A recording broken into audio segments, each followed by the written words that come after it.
So today we are going to start Book 4, the Book of Birth and Quest. And the first canto is called The Birth and Childhood of the Flame. Savitri is like a flame, a pure flame of love. So I will read the first page and a half. A maenad of the cycles of desire, around a light she must not dare to touch, hastening towards a far-off unknown goal, earth followed the endless journey of the sun. A mind but half awake in the swing of the void, on the bosom of inconscience dreamed out life, and bore this finite world of thought and deed across the immobile trance of the infinite. A vast, immutable silence with her ran. Prisoner of speed upon a jeweled wheel, she communed with the mystic heart in space. Amid the ambiguous stillness of the stars, she moved towards some undisclosed event, and her rhythm measured the long whirl of time. In ceaseless motion round the purple rim, day after day sped by like colored spokes, and through a glamour of shifting hues of air, the seasons drew in linked, significant dance the symbol pageant of the changing year. Across the burning languor of the soil paced summer with his pomp of violent noons, and stamped his tyranny of torrid light and the blue seal of a great burnished sky.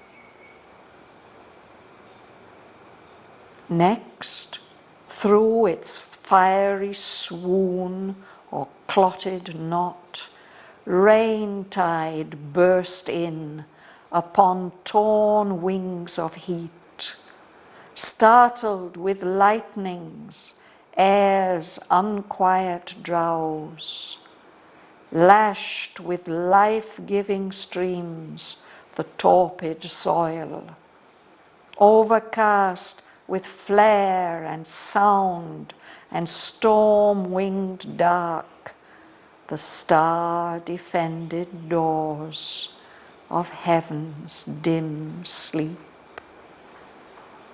Or from the gold eye of her paramour, covered with packed cloud veils, the earth's brown face. Armies of revolution crossed the time field. The clouds' unending march besieged the world. Tempests' pronunciamentos claimed the sky, and thunder drums announced the embattled gods. A traveler from unquiet neighboring seas, the dense-maned monsoon rode neighing through earth's hours. So I will stop there.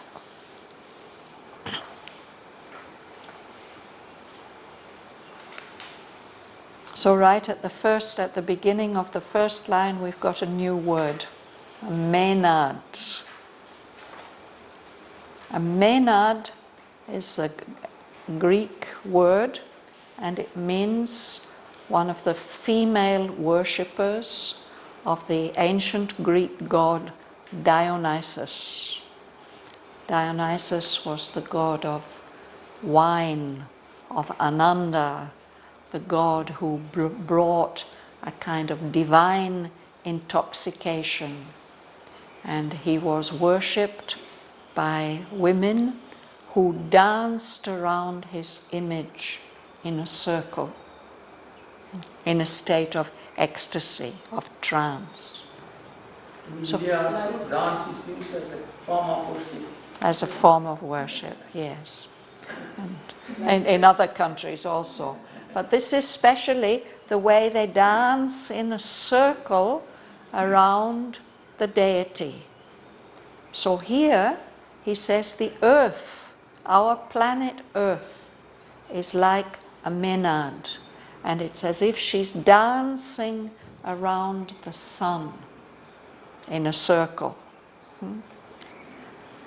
He says that she's a menad of the cycles. That's also a circle of movement, a circular movement.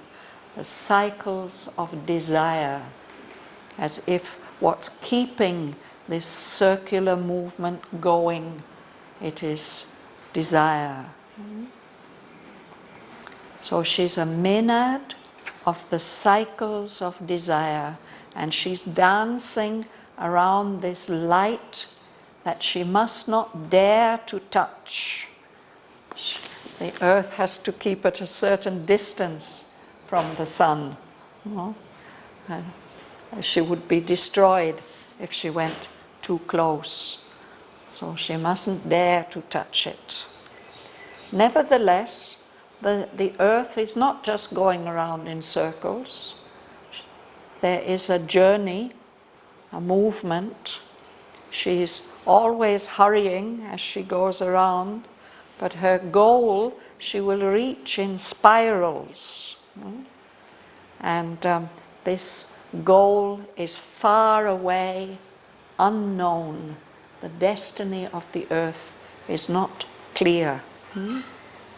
But she's following the endless journey of the sun. The sun is also moving. We think of the sun as the stable center of our galaxy. But the ancient Indians, the sages, they knew that everything in the universe is moving. And the sun is also moving. It's also on a journey. And of course now our scientists tell us that the whole solar system is moving around the edge of our galaxy.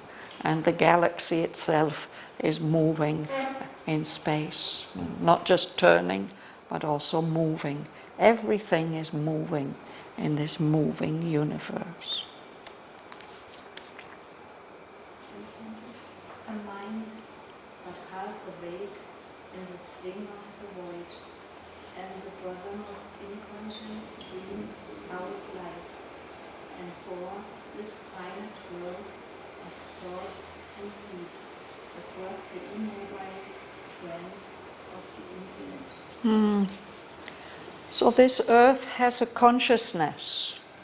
In the present state of evolution, the earth mind is half awake.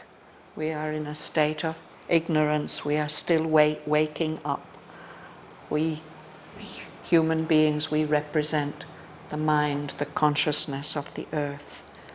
And so, in the whole universe, in this moving, swinging emptiness, which is the universe, on the bosom, on the breast of inconscience, the world that is not conscious, the world of matter, which is represented by earth. Earth, when Sri Aurobindo speaks about earth, he doesn't mean only our planet. He means this whole principle of matter, of unconscious, apparently unconscious material principle.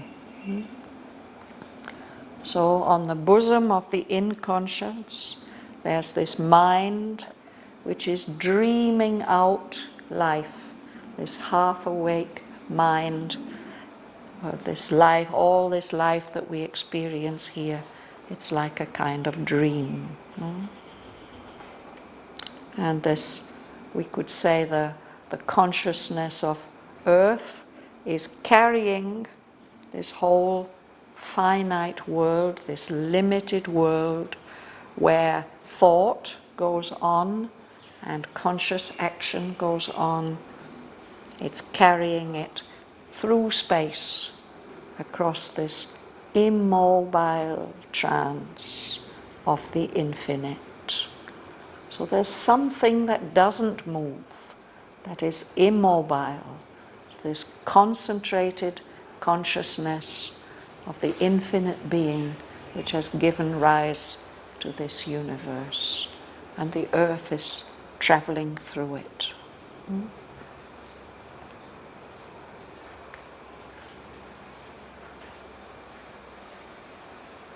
Prasanna.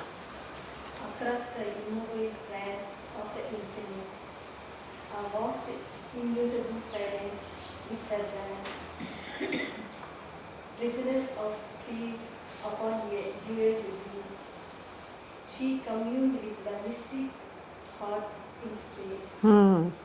So this her, again, this is the earth as she moves round and round in this dance. There's a silence, an unmoving silence, which is surrounding her, all around her, so as she moves. And the earth, he says, is like a prisoner of speed. She has to keep moving, and it's her speed that keeps her in the right position relative to the sun and everything else. And he says this movement, this orbit of the earth is like a wheel. In a wheel there's the hub at the center. This would be in our solar system, this would be the sun. And then there's a rim. So for the earth, the rim is her own orbit. And she's connected to the hub with these spokes. In your cycle you have spokes, no? There's the hub and there's the rim, and joining them there are the spokes. So he says this is like a jeweled wheel. These spokes actually are the days, and the days are many colored. She goes round and round and round. And as she's moving round and round, there's also a communication going on between the earth goddess, the earth consciousness, and the mystic heart in space. As if this whole universe has a heart, and she's connected to that. There's some communication going on. James. Amid the ambiguous stillness of the stars, she moved towards some undisclosed event, and her rhythm measured the long world of time. Yes. So there, as she moves, the stars don't seem to be saying anything. They don't seem to be changing. What does their stillness mean? We don't know. Something that's ambiguous, mysterious, doubtful. We can interpret it how we like, but we don't actually know what the stars mean or are saying. But the earth is moving towards something that is going to happen, an event. Something is going to happen. It's not yet clear what that event is. It's undisclosed. It hasn't been revealed what that event will be, but that rhythm as she moves around the sun, this measures time. It's the days, the hours. It's measured by the movement of Earth around the sun. We measure in days, and we measure in months, and we measure in seasons and years. It's all controlled by the rhythm of the Earth's movement around the sun. Francesca? In ceaseless motion round the purple ring, day after day sped by light-colored spots, and through a glamour of shifting hues of air, the seasons drew in linked significant dance, the symbol pageant of the changing year. Yes. So, as she's moving, ceaseless, unstopping moving around this purple rim. The word purple, it means glowing and bright. Of course, it's a color, but it has this suggestion. And I was very happy, an Italian lady who came once, she explained to us this color it was only allowed to be worn by the Roman emperors. Only the emperors could wear this color. And it was because the dye was very costly and difficult to make. But she said, it's not only this color that we call purple. That purple that they wore, it had golden threads woven into it. So it was really shining and brilliant. And that's the suggestion about this, the poetic suggestion of this word purple. It's glowing, a deep, rich, glowing color. So he says that rim, as the Earth moves around in her orbit, it has this quality. Day after day, sped by. This is from the verb to speed. It went by quickly. The days go by quickly, like the colored spokes of the wheel. And there's an atmosphere through a glamour, a kind of magic, enchantment, of shifting hues of air. The air changes through the days, through the seasons. We get different colors in the air. The seasons drew, it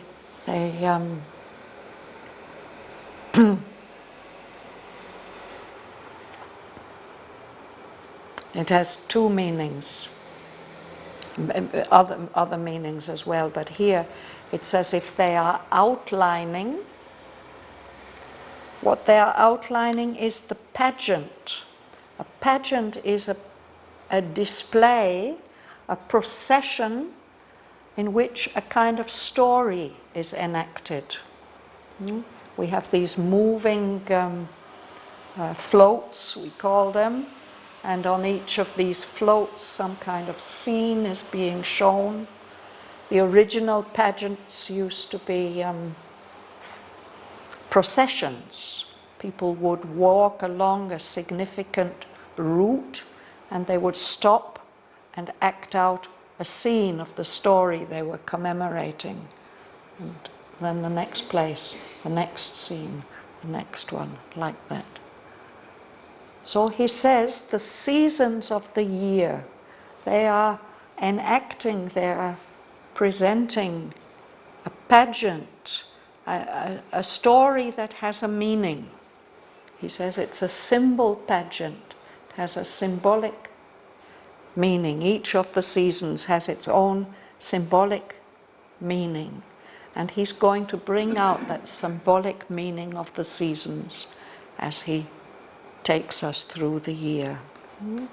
And there, in art, in Western art, the seasons are often shown as beautiful goddesses. So here, the seasons, it's like 6 beautiful goddesses, one going in front and then the next one following and the next one following. They are doing their dance of the year. It's a significant dance. They are linked, they're connected. Each one is holding hands with the one before and behind, and the whole dance has a significance.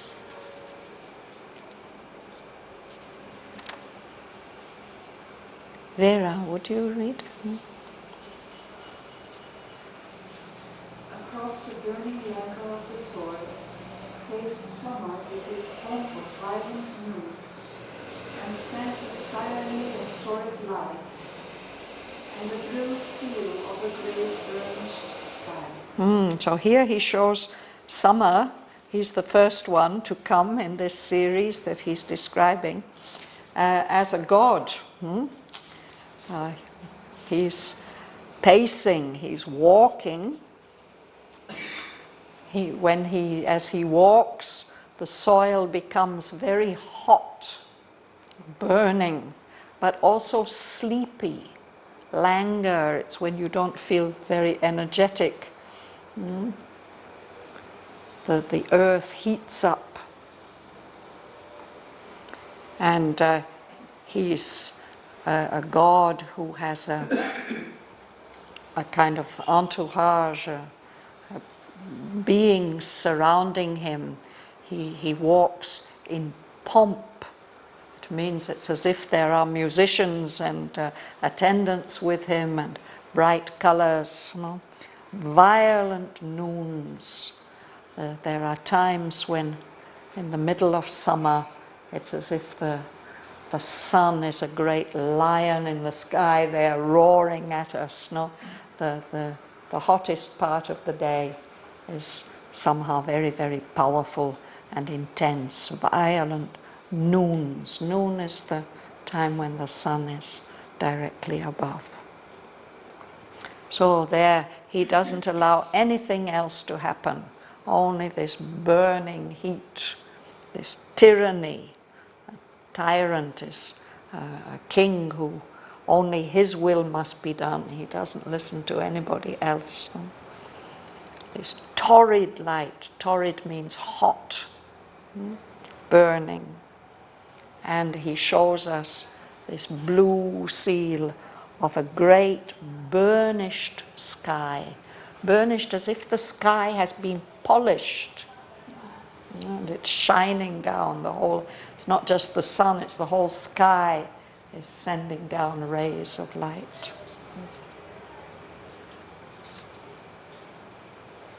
Mahalingam. Next, through its fiery soul or clocked north, rain tide back in upon the torn wings of heat, startled with lightnings, gas unquiet drowsy, lashed with lightning streams, the torpid soil, overcasting flare and sound and storm is dark. The star-defended doors of heaven's dim sleep, off from the goal light of a paramount, covered with fat cloud waves, the ash is one. So his wonderful description of the rainy season, rain tide. Tide means season, time. It's the rainy season. And this bursts in, suddenly it comes, as if a great bird coming on this torn wings of heat. It's tearing the heat. The rain tide can't come unless things get very hot. That's the idea. We have to have those Agni winds, those hottest winds, and then the rains will come. And when it comes, it brings lightning. That uneasy sleepiness of the height of summer suddenly gets woken up by the lightnings, and suddenly the water pours down, streams of life-giving rain. Rain tide is the time when everything gets fertilized again, after this dry, hot season. There's life-giving streams pouring down on this torpid soil, the soil that's been so dry and hot and lazy as if it's drugged. And the whole sky is covered, it's overcast with that flare of the lightning and the sound and this darkness. Even during the day it becomes dark. These wings of storm sweeping in, making it dark. And we no longer see the stars. No, it overcasts. Usually the stars are there like guardians watching the quiet heavens. At night we see the stars, but when rain tide comes in, we don't see the stars anymore. And even during the day, we don't see the sun, because this rain tide covers the earth's face with veils of cloud, thick cloud, packed cloud. So the sun, who is her lover, can no longer see her face. It's veiled with clouds. It's a beautiful image, no? The gold eye of the sun, he's looking down, loving her, sending his warm rays. But now she's covered with clouds. He can't see her anymore. Star-dependent doors. Yes, there's this idea that the stars are guardians, they are warriors, they have spears. So Sri Aurobindo's just hinting at this image here, that normally during the summer nights, the nights may be peaceful, heaven will be sleeping, you'll be protected by those star warriors. But now we can't see that anymore. It's overcast by the storms and lightning and thunder and lightning. You'll read? Paradise of revolution crossed the time frame. The clouds unending march beside the world. Templates, Pronunciamentos. Climb the sky. The tented drums announced the emparted gods. Yes. So rain time, it's a time of change also. It's not only that the life-giving streams come, it's a complete change from the summer to the rain tide. And he says it's a symbol of change. It's a symbol of revolution. And all these storms are like armies crossing the time field. And there's clouds marching, besieging, attacking the world almost. Pronunciamentos, it's, I think it's a Spanish word from the time of the Spanish Civil War. The fascists, they kept issuing these proclamations, these commands. They would be announced over the radio, and everybody would hear those bellowing voices. So he says the thunder is like that. The storms are like announcing big changes coming. No? The whole sky is echoing with those announcements. And these thunder drums. The gods, he says, are embattled. The cosmic forces for good are under attack from all these storms. But they are there, they're ready to fight. they are sending their thunder also. Joel. A traveler from unquiet neighboring seas, the dense manned monsoon road nagging through earth hours. Thick now the emissary javelins.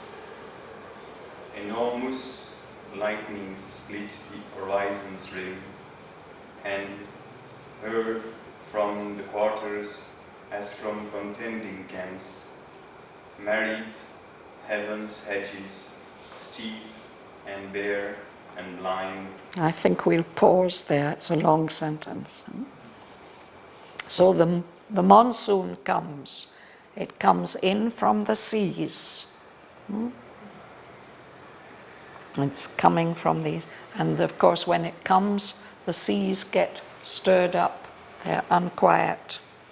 And he shows the monsoon coming like a great horse with a thick mane of clouds and tempest. It rode, neighing. This is the sound that a horse makes when it's excited. So the monsoon comes with these noises through the earth's hours. And these armies are fighting. They are fighting, they are using javelins. This is a kind of long spear. I think it's nowadays in the Olympics they have javelin throwing. It's one of the items, no? So what are these javelins? It's the rain coming down so violently, yeah? And they've been sent. Emissary. An emissary is a messenger, somebody who's been sent. And these lightnings, they're coming from this side and that side. They split the horizon. And it's as if the lightnings are weapons too. They're being thrown as if from one camp to the other and then back again. They come from different sides, contending camps, camps where soldiers are camped. They are at war. No? The quarters are the 4 points of the compass, north, south, east, west. So they're coming from all sides. And as they come, it says they marry heaven's edges. It's quite a visual picture when in the dark, when the flash of lightning comes, suddenly we see, oh, there's piled up clouds. No, there's a kind of a canopy over the sky, and we're not aware of that until there's a flash of lightning. And then we see it all lit up, and we see both sides, all the sides. The edges of heaven are steep and bare and blind. Gumsun, you like to read? Try. A surge and hiss, and one set of huge rain. The long straight slate breath, clamors of winged storm charge. Thrones of wind paces, rushing of wind pit, pouring swept through the prone afflicted plains. Heaven's waters trailed and dribbled through the drowned land. Yes. The rain is bringing energy from heaven, no? And it comes in this form of a sudden rush. The rain also makes a sound as it comes, if it's a big storm, no? As the rain starts, the onset. Huge rain. We don't often get the monsoon like this here. This is the monsoon as it is in northern India, no? And there it must be already happening. That's why the air here has cooled down a bit from the end of May. These kind of rains are happening. And there, really, it lasts sometimes for 3 months at a time. Heavy, heavy rain. So there's the sound, the surge, suddenly it comes, and there's that sound of the hiss of the rain. There's a huge, heavy rain. And then it settles in, it goes on, the long, straight sleet drift. Sleet is a mixture of rain and snow. It's cold. And then there's the noise of the wind coming with great noisy gusts, as if charging, like an army charging. And if you have the subtle vision, perhaps you can see these many, many wind faces, all the beings of the wind and the rushing of the wind feet. So these wind faces and these wind feet, they sweep quickly, hurrying through the prone, afflicted plains. The flat lands, they can't do anything. They have no defense. They're just flat, and all these storms sweep across. No? And these waters, these energy, life-giving waters that have come from the sky, they trail and dribble. There's little streams running everywhere. Dribbling, that's what children do, you know. They, the liquid comes out, babies out of their mouths. So the waters are just running like that through this drowned land. Probably there are floods in some places. Mihong. Then all was a swift stride, a sibilant race. All was Texas shout and waterspout. You can read the next 3 lines. A dimness said on the grey floor of the dingy soaring length joined morn to eve, wallowing in sludge and shower. It reached black dark. So when the storm is past, then there's just this rush of water, a race, sibilant. It means it makes a noise, a kind of hissing noise. And this rapid stride movement. And everything, there's the shout of the tempest and the falling of the water. So even during the daytime, it's not bright and shining, it's dim, the clouds are hanging low, sagging means hanging down. The clouds seem almost to reach the earth. And that dingy is grey, dull, not the opposite of colourful, no? Dingy. Sprawling length, the day just goes on and on. You can't tell the difference between morning and evening until, and it's wallowing. There's this, wallowing is what hippopotamuses do in the mud. You know, they roll, so the day is wallowing in sludge, the sticky mud. And the showers, the day reaches a black dark. There's no stars, there's no moon. It's completely dark. Martin. Day a half darkness wore as its dull dress. Light looked into dawn's tarnished glass and met its own face there, twinned to half-lit nights.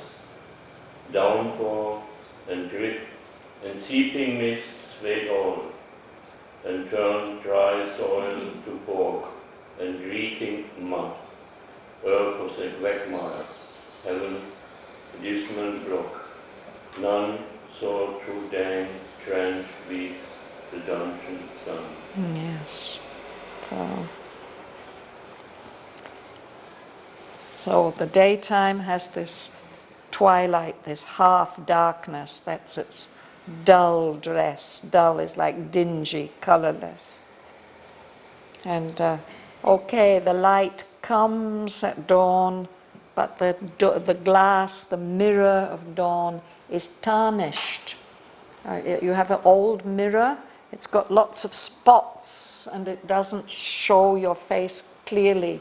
It's dull and streaky, you can't see yourself properly. So the light sees its face like that, like a half-lit night, a twilight kind of face. So there's these heavy showers, a downpour, and then there's the drip, and then there's the seeping, the water being absorbed into the earth. And there's this mist, which wet, damp mist, creeping everywhere. The dry soil gets turned to bog, a swamp, a really muddy place. And it smells bad, reeking mud. So the earth, our lovely Mother Earth, becomes a quagmire. That's a kind of a bog or a swamp that sucks you in. You know, that it's not firm ground anymore. It's your feet sink into it, and it may even pull you in. And heaven, that lovely sky, it's just not there. It's this block of cloud, dismal. Dismal means it's also dull and dingy and dreary. There's no joy, there's no happiness there. It is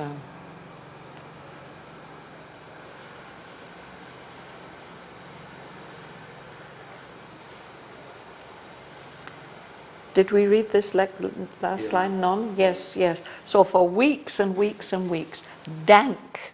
That's when everything's wet. In the rainy season, you can't get your clothes dry. There's mold everywhere. This dank, drenched weeks, for weeks and weeks and weeks. It's as if the sun is in prison. It's in a dungeon. We can't see it. Nobody sees it. Dana Lakshmi. Even when no turmoil vexed air's somber rest, or a faint rain glimmered through heaving clouds, as a sad smile gleams veiled by returning tears, all promised brightness failed at once denied, or soon condemned, died like a brief-lived hope. So it's such a pathetic picture, no? Even when there's no storm going on, vexed, troubling, there's no storm, even when no storm, no turmoil, disturbed, somber rest, the dark rest of air, or even some faint ray of sun glimmered through these clouds. They are still weeping, so there's water falling, but perhaps a little ray comes. He says it's like a sad smile veiled by returning tears. It may happen, you know, somebody's very, very upset and you get them to cheer up a little bit, but then the tears come again.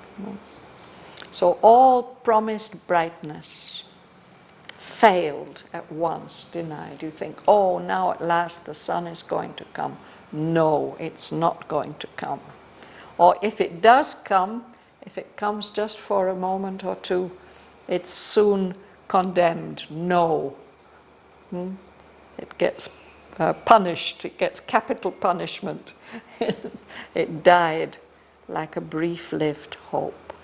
You might hope that the weather's going to improve, but it doesn't. This reminds me of the country where I grew up. It was always like that. I'm in one of the rainiest towns in England. And you'd look and you'd hope, but No, it would rain again. Rosa. Then a last massive Deluge. Thrashed, Dead. dead, Dead. Here, dead. Maya, Yes. Yeah. and subsiding matter left all still, or only the muddy creep of sinking Floods. or only a whisper and green grass of trees. Such a wonderful picture. So the last rains, the last massive floods, such heavy rains come down, and it's really like the mud underfoot is already dead, but somebody's beating it hard to thrash something. It's to beat hard. And then there's just as it becomes very quiet afterwards, no? A subsiding mutter, this little mutter of complaint becomes quiet. Everything becomes very still, and there's only that sound of the muddy creep of the floods as they drain away. Or there may be some wind in the trees. No? The trees have become green through all that rain, and they make a noise and toss their heads. It marks the end of the rainy time. Beautiful picture.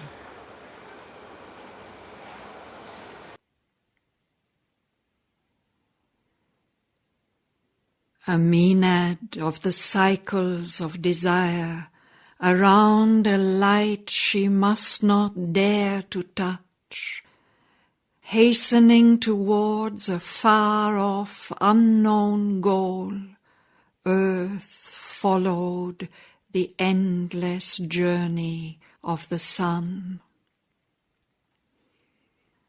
A mind but half awake in the swing of the void, on the bosom of inconscience dreamed out life, and bore this finite world of thought and deed across the immobile trance of the infinite.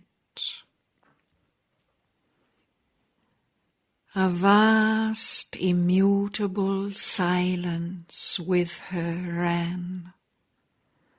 Prisoner of speed upon a jeweled wheel, she communed with the mystic heart in space. Amid the ambiguous stillness of the stars, she moved towards some undisclosed event, and her rhythm measured the long whirl of time. In ceaseless motion round the purple rim, day after day sped by like coloured spokes, and through a glamour of shifting hues of air, the seasons drew in linked significant dance, the symbol pageant of the changing year. Across the burning languor of the soil paced summer with his pomp of violent noons, and stamped his tyranny of torrid light, and the blue seal of a great burnished sky. Next, through its fiery swoon or clotted knot, rain-tide burst in upon torn wings of heat, startled with lightnings, air's unquiet drowse, lashed with life-giving streams the torpid soil, overcast with flare and sound and storm-winged dark, the star-defended doors of heaven's dim sleep. Or from the gold eye of her paramour, covered with packed cloud veils, the earth's brown face.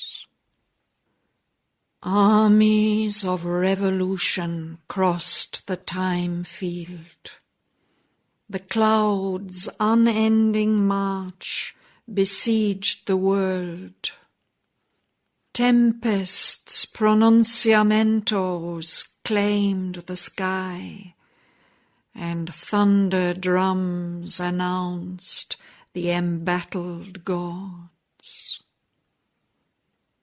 A traveller from unquiet neighbouring seas, the dense-maned monsoon rode neighing through earth's hours. Thick now the emissary javelins.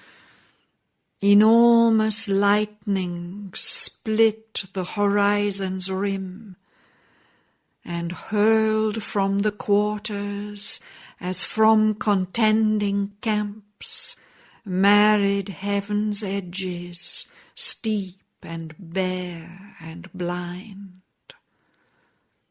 A surge and hiss and onset of huge rain, the long straight sleet drift, clamours of winged storm charge, throngs of wind faces, rushing of wind feet, hurrying swept through the prone afflicted plains. Heaven's waters trailed and dribbled through the drowned land. Then all was a swift stride, a sibilant race, or all was tempest shout and waters fall. A dimness sagged on the grey floor of day, its dingy sprawling length joined morn to eve. Wallowing in sludge and shower, it reached black dark. Day a half-darkness wore as its dull dress. Light looked into dawn's tarnished glass and met its own face there, twin to a half-lit night's. Downpour and drip and seeping mist swayed all, and turned dry soil to bog and reeking mud. Earth was a quagmire, heaven a dismal block. None saw through dank, drenched weeks the dungeon sun. Even when no turmoil vexed air's sombre rest, or a faint ray glimmered through weeping clouds, as a sad smile gleams, veiled by returning tears, all promised brightness failed at once, denied. or soon condemned, died like a brief-lived hope. Then a last massive deluge thrashed dead mire, and a subsiding mutter left all still, or only the muddy creep of sinking floods, or only a whisper and green toss of trees.